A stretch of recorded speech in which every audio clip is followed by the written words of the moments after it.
ఈ దినమునికి మనకి ఇవ్వబడినటువంటి 5వ వాక్యముగా 5వ మాటగా మరి యోహాను సువార్త 19వ అధ్యాయము 28వ వచనం చదువుదాం. అటు తర్వాత సమస్తమును అప్పటికి సమాప్తమైనదని యేసు ఎరిగి లేఖనము నెరవేరినట్లు నేను దప్పిగొనుచున్నానను. ప్రార్థన చేసుకుందాం. ఈ వాక్యంతో దేవుడు మనతో మాట్లాడాలని ప్రార్థన చేసుకుందాం. పరిశుద్ధుడైన తండ్రి, మీరే మా మధ్యలో ఉండి నేను మాట్లాడుచున్న మాటలను నావిగా కావు, సిలువలో ఎదుగో ప్రభువా నీ కుమారుడు మా మధ్యలో ఉన్నాడు తండ్రి. అది ఆ సిలువ చాట నన్ను మరుగుపరుచుకొని మాతో మాట్లాడమని యేసునామంలో బతిలాడి వేకొచ్చున్నాం తండ్రి, ఆమేన్. సరే, ఈ దినంకి ఇచ్చినటువంటి వాక్యం కొరకు దేవుని స్తుతిస్తూ ఉన్నాను. ఈ యొక్క వచనంలో చూసినట్లయితే 3 భాగాలు ఉంటాయి. ఏమంటే అంటే మొదటి, అటు తర్వాత సమస్తమును అప్పటికి సమాప్తమైనదని ఎరిగి అనేది మొదటి, అంటే he knows his end. Next రెండవదిగా చూసినట్లయితే లేఖనము నెరవేరినట్లు, హీ నోస్, అది లేఖనాలు నెరవేరాలి, దాని కొరకే నేను వచ్చానటువంటి విషయాన్ని యేసుక్రీస్తు మనకి ఈ వాక్యం ద్వారా మరొకసారి గుర్తు చేస్తూ ఉన్నారు. మూడవ విషయం చూసినట్లయితే నేను దప్పుకొనిచున్నాను. నేను దప్పుకొనిచున్న మాటలో అర్థం ఏంటి అని అంటే, మామూలుగా మన ఇళ్లలో కానీ ఎక్కడైనా కానీ ఏం చేస్తామంటే వాటర్ అనగానే, దాహం అనగానే వాటర్ దగ్గరికి వెళ్ళిపోయి ఏదో దాహము తీర్చుకుందాం అనే స్థితిలో ఉంటాం. కానీ నిజమైన దాహం అనేది ఆ యేసుక్రీస్తు శిలువలో చూసినట్లయితే అది ఎలాగుంది అని అంటే, నీ గురించి నా గురించి పడినటువంటి బర్డన్ గా ఉంది. ఆ బర్డన్ ఎలాగుందో నేను ఎగ్జాంపుల్ ద్వారా చెప్తాను. ఒక్కొక్కటి ఈ 3 గురించి చెప్పడానికి ముందు ఒక చిన్న ఉదాహరణగా తీసుకుంటాను. ఇది ఎక్కడ రాశారంటే reaching to the invisible God అని ఒక బుక్ లో, ఫిలిప్ యాన్సీ బుక్ లో ఈ యొక్క స్టోరీ రాయబడింది. అది పేజ్ నెంబర్ 286 లో ఉంది. యూ కెన్ రెఫర్, బుక్ లో మీరు చూడొచ్చు. ఇక్కడ ఏంటి అని అంటే, అల్జీమర్ వ్యాధితో బాధపడుతున్న బెట్సీ అనే అమ్మాయి దగ్గరికి ఈ యొక్క ఫిలిప్ యాన్సీ యొక్క వైఫ్ అక్కడికి వెళ్ళడం జరిగింది. అక్కడికి వెళ్ళినప్పుడు ఆ యొక్క జనాల మధ్యలో ఆమెను ఎప్పుడు వెళ్లి చూసినా కూడా జస్ట్ ఆమె హాయ్ అని చెప్పినప్పుడు హాయ్ అని రిప్లై ఇస్తుంది. అంటే ఆ అల్జీమర్ వ్యాధి యొక్క లక్షణం ఏంటి అని అంటే, ఒకసారి ఒక వ్యక్తి ఏదైనా చెప్తే దానిని గుర్తుంచుకోవటం, వెంటనే రిపీట్ చేయడం, తర్వాత ఇంకేమీ గుర్తుండదు. ఇక్కడ ఏంటి అని అంటే, మనం జాగ్రత్తగా గమనించినట్లయితే ఎన్నిసార్లు వెళ్ళినా ఆమె దగ్గర నుంచి వచ్చేటువంటి ఏంటి అని అంటే కేవలం అట్లాంటి రిప్లైలు, కేవలం ఒక స్మైల్, ఒక రిప్లై. కొంతకాలం తర్వాత ఏం అబ్జర్వ్ చేసిందనంటే, తను చదవగలుగుతుంది అనేటువంటి ఒక పాయింట్ ని క్యాచ్ చేయగలిగింది. సరే, ఎందుకు మనము ఇవ్వకూడదు, ఒక అవకాశం ఇవ్వకూడదు, ఈ అవకాశం ద్వారా ఏమే దేవుణ్ణి తెలుసుకుంటుందేమో అని చెప్పి ఒక అవకాశం ద్వారా ఆమెకి ఇచ్చారు. ఇచ్చినప్పుడు ఏం జరిగింది అని అంటే, ఆమె దాన్ని చదవటం స్టార్ట్ చేసింది. కొంతకాలం తర్వాత మళ్ళీ ఏం చేశారంటే, క్వైర్ లో ఆమెకి పాటలు చదవమ్మా, నువ్వు పాటలు పాడటం కాదు చదవమని చెప్పారట. అయితే ఒక దినం అక్కడ ఉన్నటువంటి మన ఇండియాలో కాబట్టి యూత్, పెద్దవాళ్ళు, చిన్నవాళ్ళ పోతున్నాం. కానీ ఇతర దేశాల్లో ఎవరెవరు పోతారయ్యా అంటే, ఇలా జబ్బులు వచ్చినటువంటి వ్యక్తులు, అలాగే ఎవరైతే ముసలి వాళ్ళు ఉంటారో వాళ్ళు మాత్రమే పోతారు. మనకేమో అవకాశం, దేవుడు ఇచ్చినటువంటి శక్తి, దాన్నేమో దుర్వినియోగపరుచుకుంటున్నాం. మరి ఆ దేశాల్లో వాళ్ళకి అసలు పూర్తిగా వదిలేశారు దేవుణ్ణి. ఎవరెవరు వచ్చారంటే ఓన్లీ కేవలము ఆ యొక్క జబ్బు ఉన్నటువంటి వ్యక్తులు, అలాగే ఆ యొక్క ముసలి వారు మాత్రమే, అంటే అబోవ్ 60 రిటైర్డ్ అయిన పర్సన్స్ మాత్రమే వెళ్తూ ఉన్నారు. ఇక్కడ జాగ్రత్తగా గమనించినట్లయితే అక్కడ ఉన్నటువంటి వ్యక్తులంతా కూడా వాళ్ళందరికీ తెలుసు ఆ వ్యాధి అంటే ఏంటో. కొంతమంది ఆ వ్యాధిని చూసి నవ్వుతారు, కొంతమంది ఆ వ్యాధిని చూసి ఏమంటారంటే పాపం అని అంటారు. కానీ ఇక్కడ మనం జాగ్రత్తగా గమనించినట్లయితే ఈమెకి ఇవ్వబడినటువంటి శక్తి ఏంటంటే, కొంతకాలం తర్వాత ఆమెలో ఒక మార్పు జరిగింది. ఆ యొక్క ఫిలిప్ యాన్సీ యొక్క వైఫ్ పేరు జానెట్ చేసినటువంటి చిన్న పని ఏంటి అని అంటే, ఆమెకు ఒక అవకాశం ఇచ్చింది. ఏంటి అని అంటే, ఆ యొక్క బుక్ ను చదవటం. ముందు బైబిల్ చదివింది, తర్వాత ఆ పాటల పుస్తకంలో పాటలు చదవటం జరిగింది. ఒక దినం ఏం చేశారంటే, అందరూ కలిసి ఆ ఓల్డ్ ఏజ్ పీపుల్ అంతా కూడా కలిసి ఒకటి అడిగారట. ఏమని అంటే, ఈ పాత సాంగ్ ను పాడదామా అని అన్నారట. ఈ పాత సాంగ్ ఏంటి అని అంటే, ఆ పాత సాంగ్ లో ఏమని ఉంటదంటే, ఆ కొండపైన క్రీస్తు శిలువలో ఉన్నాడు, ఆయన పడుచున్న శ్రమలు చూడుము అనేటువంటి ఒక పాట. అది పాడుతూ ఉన్నప్పుడు ఏం జరిగిందంటే, ఆమె కొంచెం పాడిన తర్వాత ఒక చోట స్ట్రక్ అయిపోయి, నేను పాడను, అని అనేసి అన్నదంట. అందరు ఆశ్చర్యపోయారు. అప్పటి వరకు ఏది చెప్తే అదే రిపీట్ చేసేటువంటి వ్యక్తి సడన్ గా ఏమైంది అని అంటే నేను పాడను అన్నది.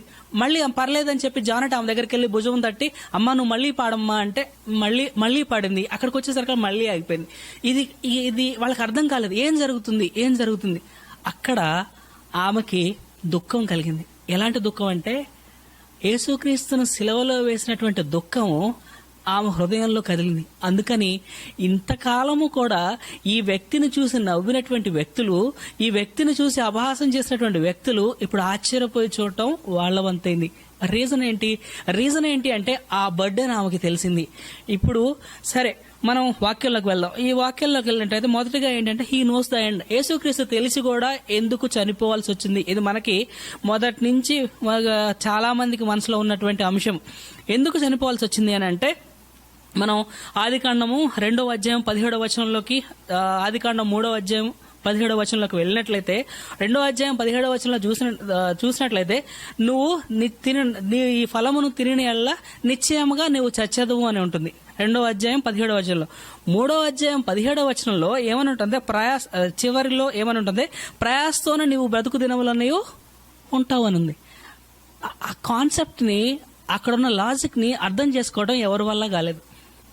క్రిస్టియానిటీని అర్థం చేసుకోవటం, నువ్వు పనిచేసే చోట నువ్వు లేదంటే నువ్వు ఉన్న చోట నువ్వు ఏం చేస్తావు అంటే కేవలం క్రీస్తును పరిచయం చేస్తావు. కానీ బర్డెన్తో వాళ్ళ గురించి ప్రార్థన చేసే తత్వం కానీ నిజమైన క్రీస్తును వారికి ప్రకటించడం కానీ నీకు రాదు, నాకు రాదు.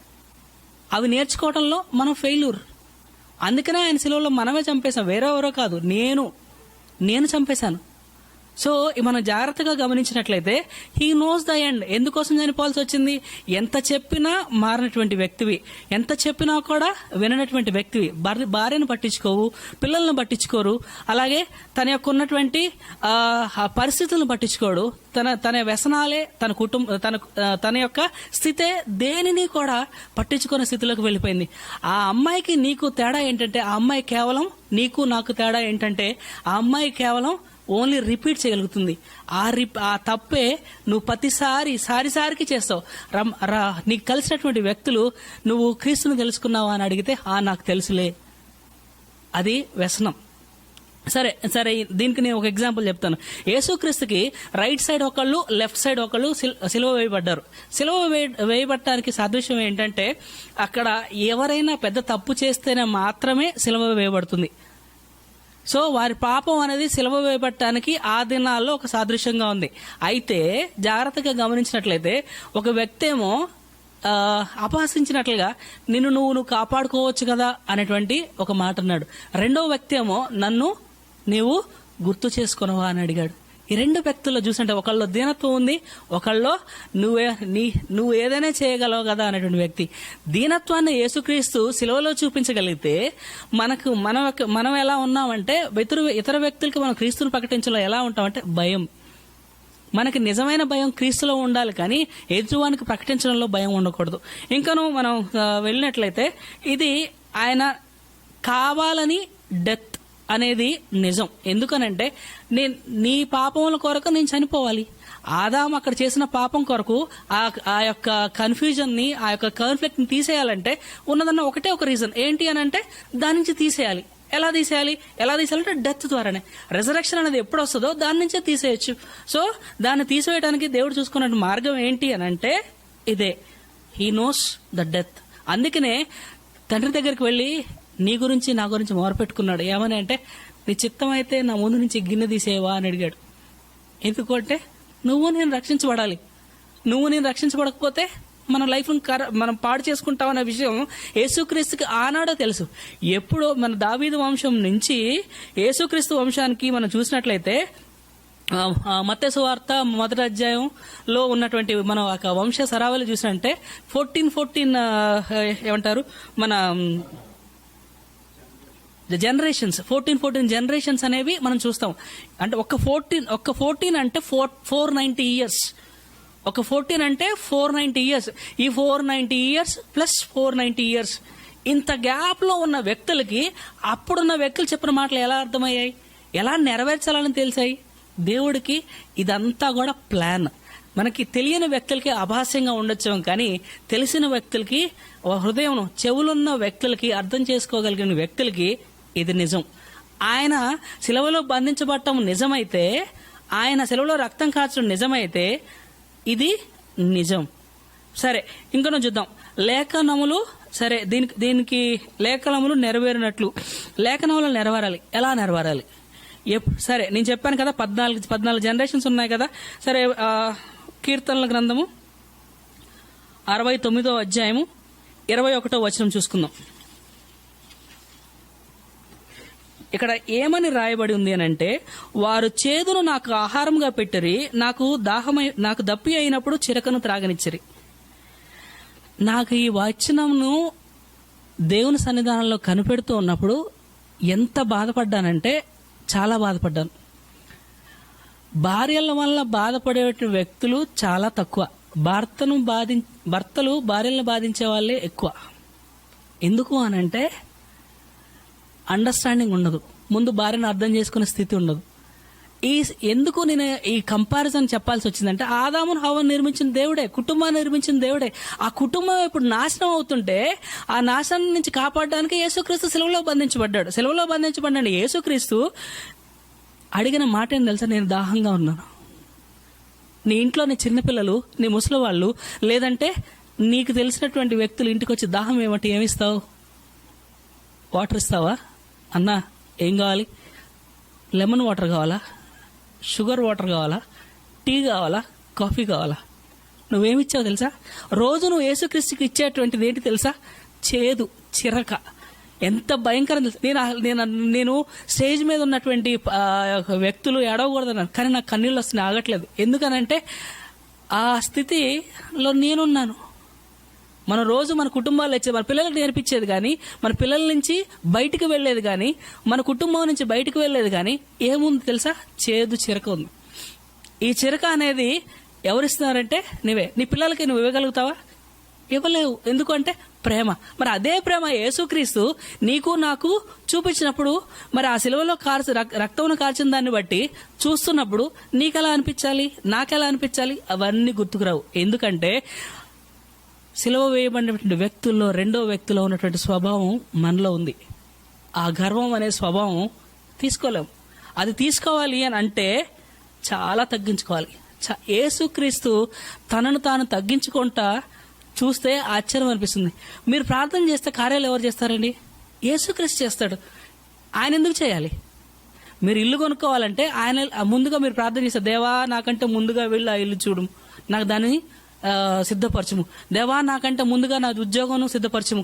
దేవా నాకంటే ముందుగా ఇది సిద్ధపరచు, అది సిద్ధపరచు. ఇవన్నీ సిద్ధపరచాలి, నిన్ను స్వస్థపరచాలి. ఇప్పుడున్న ప్రజెంట్ సినారియాలో ఇల్లు దాటుకున్నటువంటి వ్యక్తులుగా మీరు ఇంట్లో ఉంటున్నారు కాబట్టి ఇది చూడగలుగుతున్నారు. లేకపోతే చర్చికి వచ్చేవాళ్ళు అది అలవాటైపోయేది. భార్యలతో సమయం గడపలేని వ్యక్తులు. నేను ఇందాక ఒక సహోదరుడు నాకు ఒక చిన్న విషయం నాతో షేర్ చేస్తూ ఉన్నాడు. ఏంటి అని అంటే, కుమార్తె వచ్చి తల్లిని అడుగుతూ ఉందట. ఏమని అంటే, అమ్మ ఒక 10 రోజులుగా ఇంట్లో ఒకడు పడుకో ఉన్నాడు, ఆయన ఎవరని అడిగిందంట. ఎవరో కాదు, మీ నానే. ఎంత దుర్మార్గత్వం! ఇంటికి రానటువంటి వ్యక్తులు ఈ రోజున చావు వచ్చి దగ్గరకు వచ్చిందనే సరికల్లా పరిగెత్తుకుంటూ వచ్చారు. ఈ స్థితి ఈ దినాల్లో మరి ఎక్కువగా ఉంది. ఇంకానూ అబ్జర్వ్ చేస్తే ఏంటి అంటే, ఈ దినం నువ్వు ఈ వాక్యం చూడగలుగుతున్నావు అని అంటే దేవుని కృపను బట్టినే చూడగలుగుతున్నావు అనుకుంటున్నాను. నేను కూడా అదే చెప్పగలుగుతున్నానంటే దేవుని కృపను బట్టే చెప్పగలుగుతున్నాను అనుకుంటున్నాను. ఇంకా మనం గమనించినట్లయితే ఆ పశ్చాత్తాపం రాకుండా ఆ రెండో వ్యక్తిని యేసుక్రీస్తు యాక్సెప్ట్ చేసేవాడే కాదు. అతనిలో ఉన్న పశ్చాత్తాపను చూసే యేసుక్రీస్తు రెండో వ్యక్తిని నన్ను జ్ఞాపకం చేసుకోమనగానే జ్ఞాపకం చేసుకున్నాడు. ఈ లేఖనంలో జాగ్రత్తగా చూసినట్లయితే ఈ లేఖనంలో ఏమని ఉంది అని అంటే, అదే కీర్తన గ్రంథం 69వ అధ్యాయం 21వ వచనంలో, వారు చేదును నాకు ఆహారంగా పెట్టిరి, నాకు దప్పి అయినప్పుడు చిరకను తాగినిచ్చిరి. ఎవరైనా చేదును భోజనంగా పెడతారా? బిట్టర్ గాడిని ఉన్నది ఉన్నట్టుగా తిరిగే వ్యక్తులు ఎంతమంది ఉన్నారో నాకు తెలియదు. అదే మన కాకరకాయ అనేటండి తెలుగులో. ఎంతమంది తింటారో నాకు తెలియదు, కానీ ఒకటి తింటారేమో, 2 తినమనండి, 3 తినమనండి, 4 తినమనండి. ఒక వ్యక్తి బాగా ఎండలో, ఎండాకాలం కదా, బాగా ఎండలో వచ్చి నాకు దాహం ఇవ్వమనగానే ఇచ్చేటువంటి ఏంటి తెలుసా? 2, ఒకటి salt water, sugar water, salt sugar కలిపిన వాటర్ ఇవ్వమని అడుగుతారు. అంతేగాని అమ్మా నాకు 2 కాకరకాయలు తెచ్చి ఇవ్వమని చెప్పి ఎవరు అడగరు. ఎందుకంటే అలా ఇస్తే ఎదుటివాడిని ముందు అసహించుకుంటాం. యేసుక్రీస్తు మనం చేసింది అదే. ఏం చేసామనంటే ఆయన సిలువలో చూసి ఆనందం పొందాం. సిలువలో ఆయన చూసినప్పుడు మనకు సంతోషం కలిగింది. సిలువలో ఆయన చూసినప్పుడు మనకి మన యొక్క గర్వము ఒక పీక్ లెవెల్కి వెళ్ళిపోయింది. అంతే తప్ప ఆయన చూసిన తర్వాత మనకు ఉన్నటువంటిది ఏంటి అని అంటే తగ్గింపు, నా వల్ల పాపం జరిగింది. ఈ లేఖను నెరవేర్చడానికి వచ్చారని మొదటి నుంచి చెప్తున్నాడు. బాగా గమనించినట్లయితే ఎప్పుడైతే యోహాను తన యొక్క సేవను ఎండ్ చేస్తాడో, అంటే తను చనిపోయిన తర్వాత ఎక్కడైతే ఎగ్జాక్ట్ గా అక్కడ సరిపోతాడో ఆ తర్వాత నుంచి యేసుక్రీస్తు కంటిన్యూ చేస్తాడు. ఇదంతా ప్రణాళిక. మనం అందరం అనుకుంటాం యేసుక్రీస్తు ఏమంటారు బాప్తిసం ఇచ్చి యోహాన్ దగ్గర బాప్తిసం తీసుకొనటం, ఆయన చనిపోవటం ఇంతవరకే తెలుసు. కానీ ఈ పరిచర్య అనేది కొనసాగుతూ ఉందనేటువంటి విషయాన్ని ఎవరు అర్థం చేసుకోలేము. ఇదొక ప్లాన్. ఇది నెరవేరబడుతుంది. ఎప్పటి నుంచి? పాతకాలం నుంచి, పురాతన కాలం నుంచి నెరవేరబడుతుంది. ఇది ఆ సంఘటన. ఏది? ఇందాక సంఘటన. ఫర్ ఎగ్జాంపుల్, ఇంట్లో ఏ వస్తువులు, మొబైల్లో కానీ ఇంట్లో ఏదో వస్తువులో కానీ షార్ట్ సర్క్యూట్ అయింది అనుకోండి, ఏం చేస్తాం? పలానా ప్రాంతంలో షార్ట్ సర్క్యూట్ అయింది కాబట్టి దాన్ని మాత్రమే బాగు చేయాలనుకుంటాం. ఒకవేళ బ్రెయిన్ లో షార్ట్ సర్క్యూట్ అయితే ఈ అల్జీమర్ వ్యాధి అనేది అలాంటిదే. ఒకవేళ ఆ వ్యక్తి ఏం చేస్తాడా అంటే మనం చెప్పిన దాన్ని రిపీట్ చేస్తాడు, లేదంటే ఆయన మళ్ళీ ఆలోచించకుండా ఆయన ధ్యాసలో ఆయన ఉండిపోతాడు. వాళ్ళ మనసులో ఏం జరుగుతుందన్న విషయం ఎవరికీ తెలియదు. షార్ట్ సర్క్యూట్ అయినటువంటి బోర్డులో కూడా అదే పరిస్థితి. ఏంటి? అది పనిచేయదు. పని చేసినా కూడా దాని వచ్చినట్టు పని చేస్తుంటుంది. సో ఇక్కడ మనం గమనించినట్టయితే ఆమె విషయంలో కూడా అదే జరిగింది. కానీ ఎప్పుడైతే క్రీస్తు అనేటువంటి ఒక చిన్న లైన్ ఆమెకు ఇవ్వబడిందో, ఆమె ఏం చేసిందంటే దాన్ని సరి అయిన స్థితిలోకి తీసుకురావటానికి దాన్ని సాధనంగా ఉపయోగించుకుంది. ఎప్పుడైతే సాధనంగా ఉపయోగించుకుందో అప్పుడు ఏం జరుగుతుందో అంటే ఆ వ్యక్తి చిన్నగా ఆలోచించడం మొదలుపెట్టింది. ఆ ఆలోచించే వ్యక్తి ఏమని చెప్తుంది తెలుసా? నేను ఈ పాట పాడలేను. ఎందుకు పాడలేవమ్మా అని అక్కడ ఉన్న వ్యక్తుల్లో ఒక వ్యక్తి ఆమెను అడిగినట్లయితే ఆమె చెప్పేదేమో, కానీ ఎవరు అడగలే. అక్కడ ఆమె యొక్క స్థితిని వాళ్ళు అర్థం చేసుకొని అందరూ కూడా ఆశ్చర్యపోయి చూడటమే తప్ప ఎవరు అడగలేదు. రీజన్ ఒకటే, ఏంటి అని అంటే ఆమెలో కూడా హృదయం ఉంది. ఆమెలో కూడా ఆ హృదయం పనిచేస్తూ ఉంది. పనిచేసే హృదయంలో బర్డెన్ ఉంది. ఆ బర్డెన్ ఏమైంది అని అంటే దుఃఖపడుతుంది. నేను పాడలేను ఈ పాట. ఎందుకు అంటే ఆయన నా కొరకు ఆ సిలువలో చనిపోయిన మాట మామూలు మాట కాదు. ఆయన ఎందుకు చనిపోయాడు తెలుసా? నీ గురించి, నా గురించి దప్పికొని చనిపోయాడు. దప్పికొని చనిపోయిన వ్యక్తి ఈరోజు ఒక 5వ మాటగా అడుగుతున్నాడు, నాకు ఎవరన్నా నాకు దాహము, నేను దప్పుకొని చున్నాను, నాకు ఇవ్వగలుగుతారని. ఆ అమ్మాయి ఏం చేసిందంటే ఆ పాటని జ్ఞాపకం పెట్టుకుంది. అప్పటి వరకు ఆ అమ్మాయి జీవితంలో జరగని విషయం ఏంటి అని అంటే ఆ అమ్మాయి ఆ పాటని గుర్తుపెట్టుకుంది. ఆ పాటనే పాడుచూ వెళ్తుంది. అన్ని దినాలు ఏది చెప్తే అది రిపీట్ చేసేటువంటి వ్యక్తి ఆ పాటని గుర్తుపెట్టుకొని పాడుతూ ఉంది. ఎప్పుడైతే జానెట్ ఆ అమ్మాయిని ఇంటి వరకు పంపించేసి వెళ్దామని చెప్పి భుజాల మీద చేయి వేసుకుని తీసుకుంటూ వెళ్తున్నప్పుడు ఆ హిమ్ని సంతోషంగా పాడుతుందంట అమ్మ. ఆ సంతోషం చూసినప్పుడు, దేవా ఐఎమ్ వెరీ హ్యాపీ నేనని జానెట్ చెప్పుకొనొచ్చేమో. నువ్వు చేసిన కార్యమని బట్టి స్తుతం. ఒకవేళ నువ్వు దప్పికొనుచున్నావేమో, నువ్వు దేవుని క్రియలు కావాలనుకుంటున్నావేమో, దేవునిలోకి నువ్వు రావాలనుకుంటున్నావేమో, దేవుల్లో ఇంతకాలం పాపం చేసి నేను ఉన్నాను, ఎక్కడైనా నీ తట్టు తిరగాలనుకుంటున్నావేమో, నా స్థితి ఇది, ఆ స్థితిలోంచి నేను బయటకు రావాలనుకుంటున్నావేమో. Stop it. ఈ రోజుకైనా ఆపేస్తావా?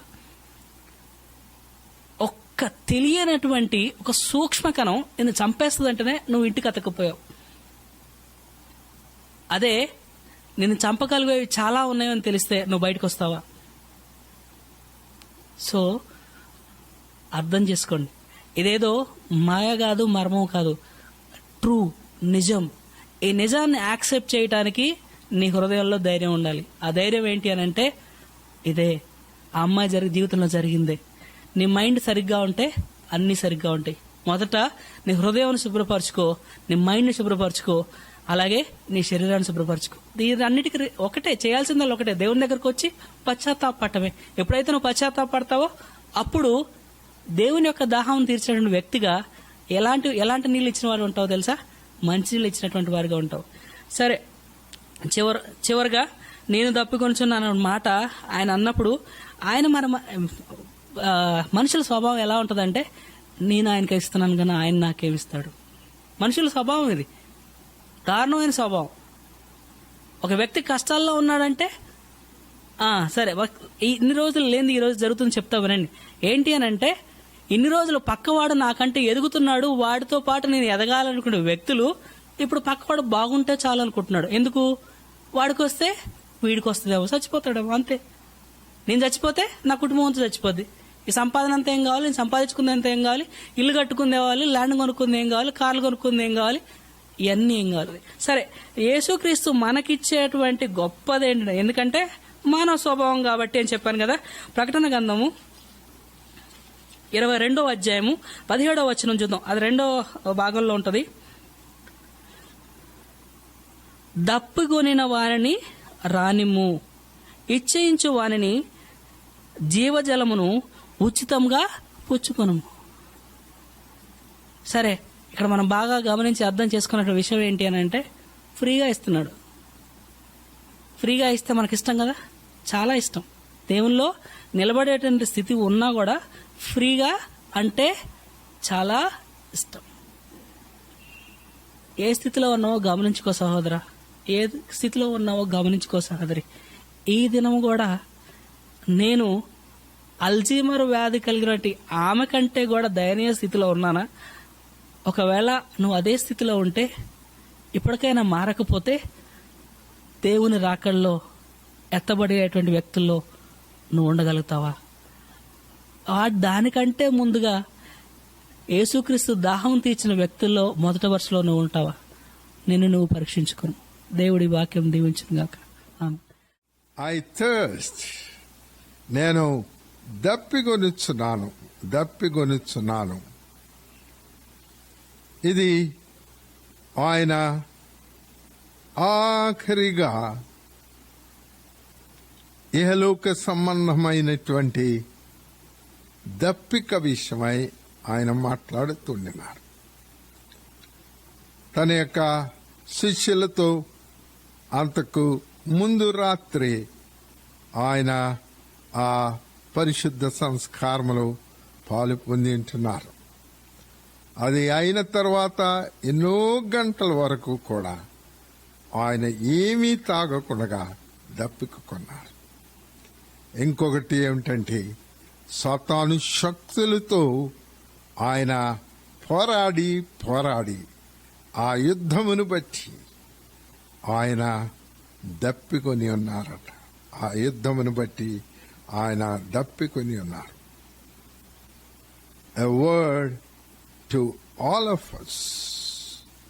ఆయన మన అందరికీ పలుకుతున్నటువంటి మాట ఇది. మనము ఏ దప్పిక కలిగి ఉంటున్నాము?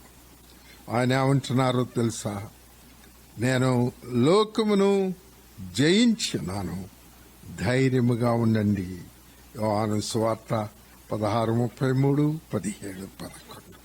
అవును, ఆయన లోకమును జయించున్నాడు.